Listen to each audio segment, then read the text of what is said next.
Бул жаамат Кудай кааласа 87-лердин атынан жакшы бир чоң ийгиликтүү ишти баштадык. Аркасында жакшы болор деген ойдобуз буюрса. Ташкөмүр шаарындагы эл этели өз көйгөйүн өзү чечүүгө киришти. Тагыраагы классташ айымдар дыйканчылык кылып түшкөн кирешеге 5 айыл эл үчүн эс алуу багын курууну пландашкан. Демилгелүү топтун катарында Чолпонай Назаралиева да бар. Ал сыяктуу 10 чакты классташ кыздар бүгүн бул талаада бир күндүк эмгегин айыл үчүн арнашууда. Чабыкка миграцияда жүргөн классташтар келе албаса да, каржылык колдоосун аяшкан жок. Бул жаамат Кудай кааласа 87-лердин атынан жакшы бир чоң ийгиликтүү ишти баштадык. Аркасында жакшы болор деген ойдобуз буюрса. Анан ошол калган кыздарыбыздын деле көбү макулдугун беришти.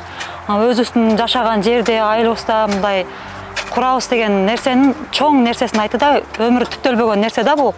Айылгач анан кийин үрөөн кандай болот, эмне жардам кыла аласың деп чалды эле. Болушунча ошо жер үйдө жашаган үчүн мындай айыл жергесинде үрөөндөн кайрылышайын мен деп ошону неме кылдым.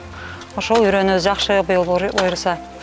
Эмдиги жылкыга дагы кандай максаттарды коебуз буюрса, аны да ортолукта чечишебиз кыздар. Классташтардын эгени айдалган бул аянт ушул жердин тургундары. Чолпонкуловдордун үй бүлөсүнө таандык. Айылдын инфраструктурасын көтөрүү, социалдык абалын жакшыртуу үчүн бир туугандар 70 сотук үлүш жерин 1 жылга классташтарга бекер берген. Муну менен алар туулуп өскөн жерине жардам көрсөтүүнү каалашкан. Ушундай үлүш жерибизди бердик, 20 сотуктан азыр 60 сотук үлүшүбүздү бердик.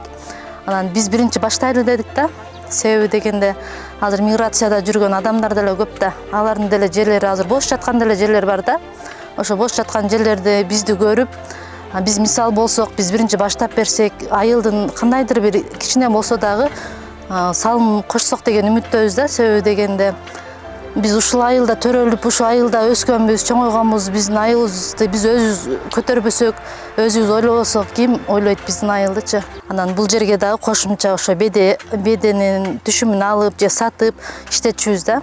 Анан быйыл биз чын дилибизден ушу айылыбызга салым кошолу деп жакшы ой менен баштадык.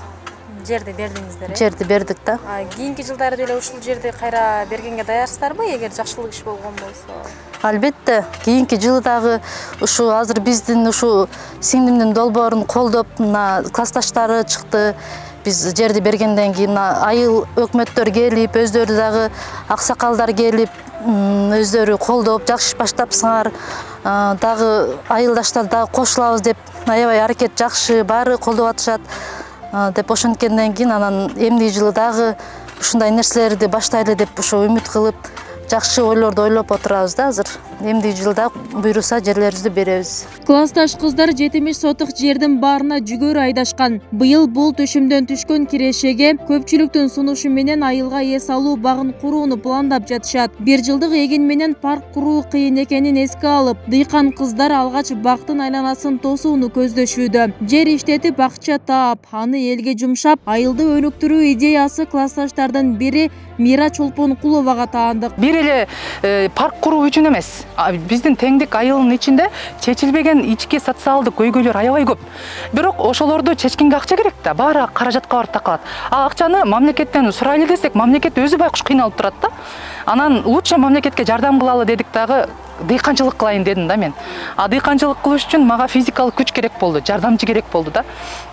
Үй бүлөмөн жерди алгандан кийин классташтарыма сунуш кылып көрдүм. Мен 87-жылы окугам, бул айылда окуп бүткөм. Анан классташтарым бири, конечно, арасында негатив айткандар болду. Эмне бизди дёргать этесиң дегендер болду. Алар деле туура түшүнүш керек. Анан бирок 90% позитив болду да. Почему бы и нет? Неге давай кылабыз? Бизде эмне жардам керек деген сөздү уккандан кийин мен уже 100%ке мындай күчөп кеттим да. Муну ишке ашырса демек болот экен депчи. Анан ошондон кийин уланып кетти. Бул баягы 6 жыл мурун жазылып, ойлонулуп, бышып келаткан нерсе мына былтыр ишке ашты. Былтыр классташтарга айтып, азыраагына айттым эле, миграцияда жүргөндөрү ушундай айтышты. Биз өзүбүз жерде боло албайбыз, миграцияда жүрөбүз, бирок каражат жагынан колдоо кылабыз деди. Анан алардын акчасына ишендим дагы, дары алсам, тракторун салдырсам, культивация кылдырсам, бул жерде ушул жерден эле классташтар ушул жерге турмушка чыккандар деле бар да арасындачы. Анан ошолорду кара күчүн жумшап, баарыбыз чогулуп, бир күн кетмен чапсак жүгөрү деле өсөт экен. Ошондон киреше таап, эми быйыл бул жүгөрүдөн канча киреше түшөт мен билбейм. Эми Кудайдын бергенинче биринчи кеңешип ушул айылга парк куралы деп атабыз. Эс алуу багы себеби жок. Эс алуу багына баруу үчүн ушу улууларыбыз, балдарыбыз деле же Ташкөмүр шаарына барат. Биз Ташкөмүр шаарына карайбыз да. Же Ташкөмүр шаарына барат, же Шамалсай шаарчасына барат да. Андан сырткары өзүбүзгө жумушчу күч болот. Ичинде мисалы мороженое иштетем дейби, там детский площадка иштетишет, аны арендага беришет. Иши кылып ушинтип дыйканчылыктан акча таап, мэриянын балансына өткөрүп берип, айылдын ичиндеги эң керектүү маселени чечип, айылга кичине налог түшүрүп, акча таап, анан ушу айылыбызга кыргыздын кызы катары из калтырып кетели деген эле ниет болду. Бул ниетибиздин буюрса башталышы. Учурда айылдын борбордук бөлүгүнө бак куруу үчүн ылайыктуу жер аянты изделүүдө. Чынында аталган теңдик айылында социалдык көйгөйлөр арбын. Паркка барып эс алууда алыс туруп, бир канча түйшүктөрдү камтыйт. Айыл башчысы да бул классташ кыздардын эмгегине ыраазы. Андыктан айтылып жаткан эс алуу багына жер караштырып берүүгө убада кылды. Ал эми бул демилгени облус башчысы Абсатар Сыргабаев да колдоого алып, жер маселесине өзү киришээрин билдирди. Рас ошончолук эч кандай биз тараптан каржыны талап кылбай, өзлөрү кандайдыр бир социалдык маселелерди чечебиз деген максатта ушундай иш-чараларды уюштурганына биринчиден ыраазычылык билдиребиз. Экинчиден эми колдойбуз буну. Колдон келишинче жергиликтүү бийлик тараптан ошондой эле жер маселеси боюнча азыр айтып өттүңүз, жер маселеси боюнча чечип бергенге аракет кылабыз. Белгилей кетсек, Ош-Бишкек трассасынын боюндагы теңдик айылында 800дөй кожолук, 4000ден ашык эл жана 308 гектар сугат жер бар. Эгер дыйкан кыздар демилгелеп жаткан бак айылга курулуп калса, анда теңдик айылына катарлаштырган Кашкулак, Чуютсай, Кудуксай сыяктуу айыл элдери эс алуу багы менен камсыз болот. Бүбүсара Орозалиева, Яхейдин Боташев, 7 канал, Ташкөмүр шаары.